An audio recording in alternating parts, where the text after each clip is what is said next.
Comment ce pays peut à ce point basculer dans des drames. Être là, avec ses propres yeux, D'être dans la vibration du moment. Le premier à pouvoir témoigner du drame. c'est un moment de grande émotion. Les Houthis encerclaient cette zone. C'est plus possible de vivre en Libye, il faut qu'on parte. Et soudain, le bébé était là. Ces personnes-là avaient vraiment besoin de raconter.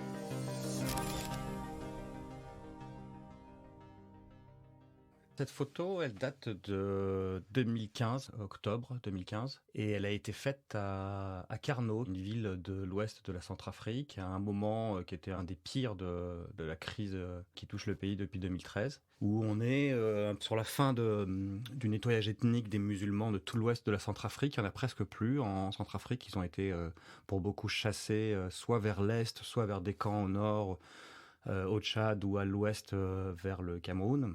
Et il restait dans l'ouest du pays une dizaine d'enclaves comme ça, c'est-à-dire que les quelques musulmans qui n'avaient pas pu fuir ou qui n'avaient pas voulu fuir s'étaient retrouvés coincés dans leur quartier, en quelque sorte enfermés par des populations chrétiennes et surtout des miliciens anti-Balaka qui les laissent coincés comme ça et parfois même les tuent s'ils sortent de leur quartier. En l'occurrence ici à Karno, c'était encore plus serré qu'un quartier puisque c'est juste une église. Ça arrivait à plusieurs endroits comme ça en Centrafrique. Un groupe de musulmans pour se protéger, sont allés voir le curé qui a un petit peu d'autorité contre les miliciens anti-Balaka en disant non, vous le touchez pas. Et appuyé aussi par une partie de la population quand même qui veut pas qu'ils se fassent massacrer. Ils sont 500 et ça faisait 2 ans qu'ils sont plus ou moins enfermés dans l'église, les bâtiments annexes et la cour de l'église dans laquelle ont été construites quelques tentes et qui ont la superficie maximale, le doit être entre un quart et une moitié d'un terrain de foot. Donc c'est vraiment pas grand. Le curé, qui lui n'en pouvait plus de cette situation, qui voulait les protéger, mais c'est pas simple non plus pour lui, parce qu'il ressentait une pression de la part d'une partie de la communauté chrétienne. Pour lui, c'est difficile parce qu'il faut réussir à trouver le juste milieu. Les Nations Unies n'ont pas assez de force pour réussir à créer un vrai camp de réfugiés là où ils seraient assez protégés. Donc il y a cette espèce de statu quo qui dure comme ça depuis 2 ans. Certains sortent un peu, donc ils sont pas complètement enfermés non plus. Hein.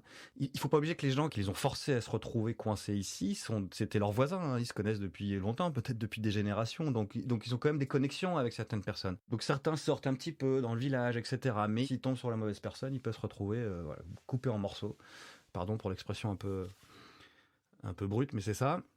Savoir qu'à cette époque-là, une grenade, ça se trouvait à 30 centimes d'euros. Et une grenade, c'est quelque chose il n'y a pas besoin d'être très courageux pour l'utiliser, parce qu'il suffit d'être très très loin et de savoir la lancer. C'est pas pareil que d'être face à quelqu'un et de vouloir le tuer à coup de machette, et c'est beaucoup plus pervers, je dirais.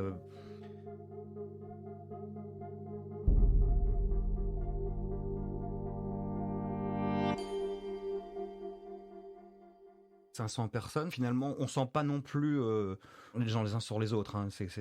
Mais quand même, ça fait pas mal de monde. Et il se passe pas grand-chose dans la journée. Les gens glandent, les femmes cuisinent, les enfants jouent. Il y a pas mal d'activités tôt le matin à l'aube. Les gens se lèvent, font un petit peu de ménage, essayent de grignoter un petit truc s'ils ont quelque chose à manger. Il y a une sorte d'économie qui s'est un peu réorganisée. Donc il y a des gens qui arrivent à faire du café et vendent un café aux autres personnes. Ils survivent avec peu de nourriture apportée, livrée par les Nations Unies, mais c'est pas tout le temps simple parce que des fois les camions se font attaquer par les anti-Balaka qui ne veulent pas que ces gens puissent avoir à manger. L'accès aux soins est très difficile. Il y a MSF qui s'y rend 2 fois par semaine pour venir les aider. Et tous les dimanches, les chrétiens veulent venir prier. Donc il y a une scène assez intéressante. Le dimanche matin à 6h, les musulmans se lèvent, nettoient l'église. C'est un accord qu'ils ont avec le curé et la communauté chrétienne. Dans un coin de la cour, et là les chrétiens viennent et font leur messe. Et une fois que la messe est finie, les musulmans reviennent habiter à l'intérieur de l'église. Donc c'est vraiment quelque chose de très particulier, quoi. Assez unique. Cette photo-là, précisément, elle est pas dans l'église, elle est dans une petite pièce à côté de l'église. Cet homme-là que j'ai photographié, je parlais pas trop français.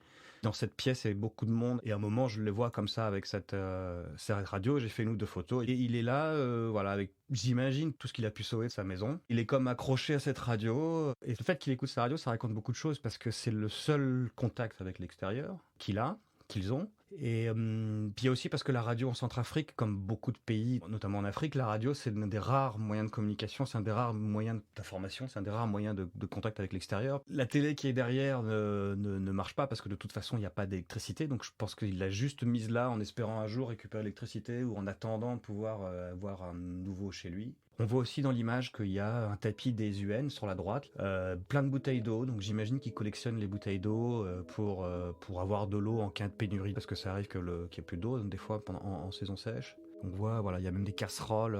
On voit aussi au premier plan là un bidon d'eau et on voit les chapelets du musulman là qui sont posés dessus. Et je me souviens que c'était un peu le moment de la prière. Il y a eu la prière quelques minutes après. La lumière est très douce comme ça parce que c'est en fin de journée et qu'il est un peu sous une fenêtre qui est au-dessus de la télé.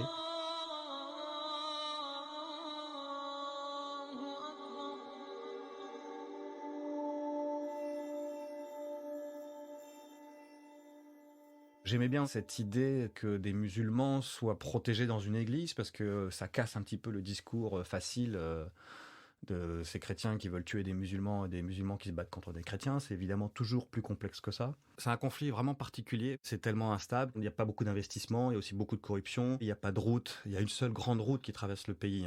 Une route bitumée, il y en a une seule qui traverse le pays, que du coup, les investissements d'un point de vue industriel sont quasiment impossibles. Il y a un niveau aussi d'éducation très très bas. Dans ces conditions, c'est extrêmement facile de fabriquer des milices, de faire croire à un jeune chrétien qui n'a pas été beaucoup à l'école que s'il se bat contre ces musulmans, c'est un acte patriotique parce que les musulmans étaient un petit peu plus riches, plus organisés, plus commerçants. Cette guerre qu'on a souvent facilement caricaturée comme une guerre de religion n'est pas du tout une guerre où les gens se battent avec le Coran ou avec la Bible en main. C'est une guerre plutôt ethnique, réalisée par des jeunes qui n'ont pas beaucoup d'espoir dans la vie. C'est une guerre de ressources. Donc évidemment, dès qu'il y a un peu de ressources, c'est facile de déclencher des hostilités. Et une des raisons pour laquelle la situation a duré si longtemps ici, c'est parce que pas mal de musulmans qui sont coincés là sont propriétaires de mines de diamants dans la région autour de Karnoui. Et en les gardant coincés comme ça a permis aux miliciens anti-Balaka de prendre contrôle de ces mines de diamants en fait et de leur piquer leur business en quelque sorte. La Centrafrique est engluée dans ce genre de conflit, de situation parce que il y aura toujours cette même recette qui est hyper pauvreté, hyper sous-éducation, contrôle de puissance extérieure qui voit ici le moyen de mettre un pied en Afrique, ce qu'a fait la France pendant très longtemps, ce que maintenant fait un peu les Russes.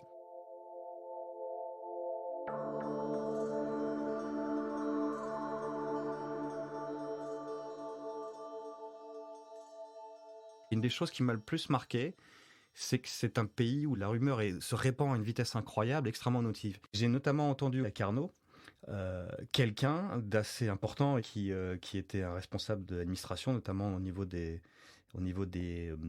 ministère des Mines, qui me dit mais Médecins sans frontières, j'ai entendu dire que le soir ils fabriquent des caisses en bois pour mettre sur le toit de leur 4x4, mais est-ce que c'est pas des caisses en bois pour mettre des armes ? C'est très inquiétant cette manière avec laquelle se propagent comme ça les rumeurs. Comment on peut descendre à ce point de conspirationnisme contre une ONG ? Et je suis persuadé que cet homme, dès qu'il est malade, l'endroit où il va, c'est à l'hôpital MSF qui est pas très loin. En Centrafrique, j'ai souvent collaboré à Médecins sans frontières. Parce que c'est une ONG qui est assez bien installée dans le pays. D'ailleurs, à une époque, au début de la crise en 2014, c'était le 3e employeur du pays. J'en ai profité aussi pour visiter l'hôpital de Médecins sans frontières, qui est à Carnot. Il y avait pas mal de malnutrition. J'ai vu des enfants, alors qu'ils soient chrétiens ou musulmans, ça change rien évidemment, mais dans des états assez critiques. Dans ma petite carrière, ça a été le projet le plus intense. Ce qui s'est passé fin 2013, c'était assez fou, quoi. On était à 2 doigts d'être dans une sorte de génocide du Rwanda. Hein. Quand il y a eu la première attaque du 5 décembre, on a vu un millier de corps dans les rues de Bangui dans les jours qui ont suivi. Hein. Et je me souviens de la morgue où il y avait 400 corps dans la cour de la morgue. Et c'était que les chrétiens, parce que les musulmans, on les amenait pas à la morgue. On les enterrait où on pouvait, le jour même, près des mosquées, généralement. Ça marque, évidemment, quelque chose comme ça. Je me suis dit, mince, mais comment ce pays peut à ce point basculer à une telle vitesse dans des drames comme ça ?